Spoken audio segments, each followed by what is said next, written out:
Tomatoes are the best vegetable ever, and if you grow them in a pot, you will definitely find an unused spot where you can put a plant like this and then harvest lots of delicious tomatoes. But what do we have to consider for a big harvest? A lot, and it's best to start with the pot because a lot of your tomato success depends on it. Something that many people disregard is that the root system is a pretty fundamental part of a plant.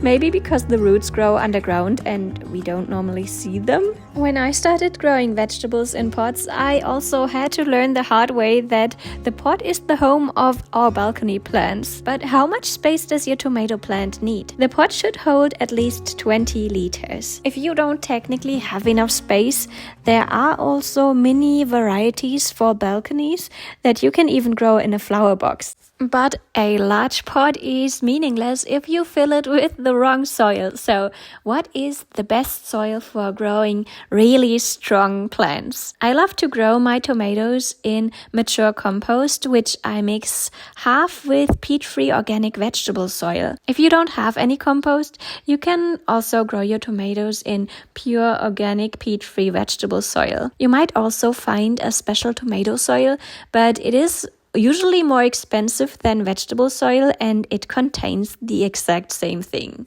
And because tomatoes are so hungry, next we'll talk about proper fertilizing. I now fill my pot a third full with soil and then I grab rock dust, and the second ingredient is horn shavings.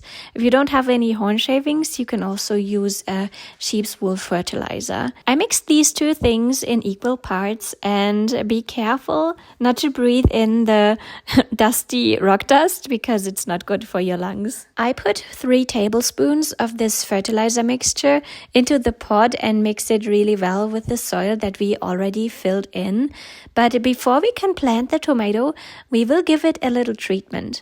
I always loosen the roots very slightly so that the plant in the pot grows faster, and then I also remove the lower leaves of the plant. Why this? By removing the leaves, we can plant the plant even deeper, and so it will be more stable later. Press lightly and water everything well so that the water flushes the soil to the roots and closes the small cavities under the soil. But be careful, the move to the new pot home is not yet complete. As your plant grows, it would simply tip over, so a stick is needed to support it. I use bamboo sticks, but any stick that is sturdy enough and at least 6 feet long will work.